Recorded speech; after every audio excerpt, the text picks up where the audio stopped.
نبی کریم صلی اللہ علیہ وسلم نے فرمایا ایک درہم جو ہے نا، ایک درہم وہ 1,00,000 درہم سے بھی بڑھ جاتا ہے۔ اللہ اکبر۔ یعنی اس کی وجہ یہ ہے کہ یہ تو اخلاص پر مبنی ہے نا، کہ ایک تو اس کی پرسنٹیج کتنی ہے، آپ کے جیب میں پیسے کتنے ہیں، آپ اس میں سے کتنے پیسے خرچ کر رہے ہیں۔ مثال کے طور پر آپ کی جیب میں 100 روپیہ ہے، آپ اس 100 میں سے 10 روپے خرچ کر، آپ نے 10% خرچ کر دیے۔ صحیح بات۔ ایک شخص کے پاس اربوں خربوں دولت ہے، وہ چند کروڑ خرچ کر دیتا ہے، تو اس کا جو چند کروڑ خرچ کیا ہوا ہونا ہے وہ بھی پرسنٹیج کے اعتبار سے کوئی حیثیت نہیں رکھتا، حالانکہ وہ 10 روپے سے بہت بڑی رقم ہے، لیکن وہ خرچ کرتا ہے تو وہ اس کو اس حساب سے اجر نہیں ملتا جتنا اجر دوسرے شخص کو مل رہا ہے۔ تو اس کا مطلب یہ ہے کہ اللہ تعالیٰ نے لا یکلف اللہ نفسا الا وسعہا، جتنی اللہ تعالیٰ نے وسعت دی ہوتی ہے اس کے مطابق جو ہے جتنا انسان خرچ کرتا جاتا ہے، اللہ تعالیٰ اس میں اس کے اخلاص کے اعتبار سے اس کو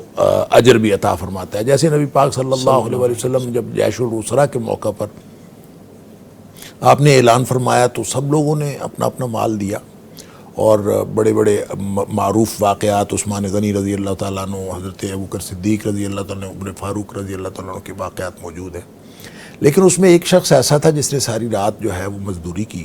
اور مزدوری کر کے چند کھجوریں اس کو ملی، اور وہ کھجوریں لا کے اس نے آدھی وہ اپنے گھر لے گیا، کیونکہ کھانے پینے کا بندوبست کرنا تھا، آدھی اس نے کھجوریں نبی پاک صلی اللہ علیہ وسلم، اللہ اکبر، نبی کریم صلی اللہ علیہ وسلم نے وہ جو ڈھیر لگا تھا اس کے اوپر آپ نے یوں بکھیر دی، یعنی اس قدر اس کی آپ نے عزت افزائی اور قدر افزائی کی کہ آپ نے اس کے اوپر یعنی گویا سب کو جیسے برکت اس کے اندر آ جائے۔ تو منافقین جو ہیں وہ مذاق اڑاتے تھے، وہ کھجوروں والے کا بھی انہوں نے مذاق اڑایا، اور جو زیادہ دیتا تھا وہ کہتے تھے ریاکاری کرتے ہیں، اور ہر چیز کا وہ مذاق اڑاتے رہے۔ تو کہنے کی بات یہ ہے کہ یہ تو اس کا تعلق تو انسان کے اپنے دل کے اخلاص کے ساتھ ہے، اور اللہ تعالیٰ کے ساتھ تعلق کس وجہ سے خرچ کیا ہے یہ اہم ہے۔ اگر اس نے خرچ دنیا کی نمود و نمائش کے لیے کیا ہے تو پھر اس کو اللہ تعالیٰ سے تو کچھ نہیں ملے گا، جیسے عبداللہ بن جدعان کی بات یوسف سراج صاحب نے فرمائی۔ اب ظاہر ہے وہ کرتا رہا، آخرت اس کے پروگرام میں نہیں تھی۔ صحیح بات۔ دنیا میں بڑی بڑی چیریٹی ہوتی ہے، چیریٹی کرنے والے، خیرات کرنے والے بہت ہیں، اللہ کے لیے کون خرچ کرتا ہے، انفاق فی سبیل اللہ کون کرتا ہے؟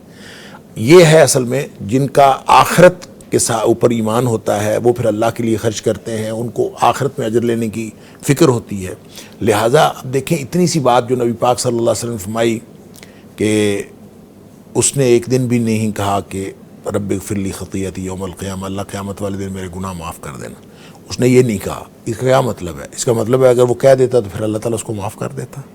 یعنی اندازہ کریں کہ جس کا آخرت کے اوپر ایمان ہوگا وہی کہے گا نا،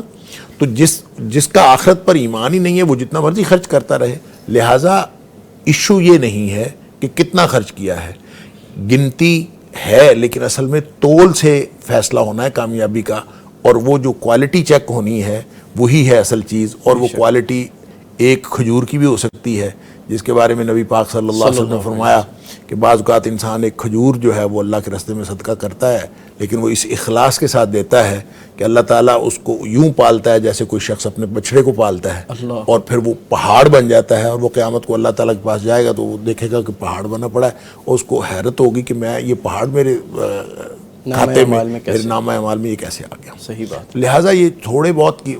مسئلہ نہیں ہے، جتنی اللہ نے استطاعت دی ہے اتنا خرچ کرنا چاہیے۔ جس کو اللہ تعالیٰ نے زیادہ استطاعت دی وہ زیادہ خرچ کرے، جس کو تھوڑا خرچ کرنا ہے اس نے دیے ہوئے میں سے۔ اور ویسے بھی جب وہ خرچ کرے گا تو کمک جو پیچھے سے آنی ہے وہ خالی کرے گا، تو اگر اس نے مال روک لیا تو اس کا مطلب ہے پیچھے سے مال آنا بند ہو جائے گا، تو اگر اس نے اللہ کے راستے میں خرچ کرتا رہے گا پیسے اور آتے رہیں گے۔ اور اس میں بہت ساری احادیث ہیں اس مضمون کی، کہ نبی کریم صلی اللہ علیہ وسلم نے فرمایا کہ مثال کے طور پر 2 فرشتے جو ہیں وہ دعا کرتے ہیں اس شخص کے لیے جو خرچ کرتا ہے، تو وہ دعا کرتے ہیں اللہ ان کو بہتر نعم البدل اور آت منفقا خلفا، ان کو اور زیادہ دے، اور جو روک رکھتا ہے اس کے مال کو تلف کر دے۔ تو یہ فرشتے دعا کر رہے ہوتے ہیں ہر شخص کے لیے، اس کا مطلب ہے جو خرچ کرنے والا ہے اس کے اور آنے کا، تو جتنا زیادہ وہ آگے خرچ کرتا رہے گا پیچھے سے اور آتا رہے گا۔ تو تھوڑا یہ زیادہ کی بات نہیں ہے، اللہ کی دی ہوئی استطاعت میں سے خرچ کرنا ہے۔ اگر اللہ نے زیادہ استطاعت دی ہے تو زیادہ خرچ کا مطالبہ ہے، اگر کم ہے تو کم خرچ کا مطالبہ ہے۔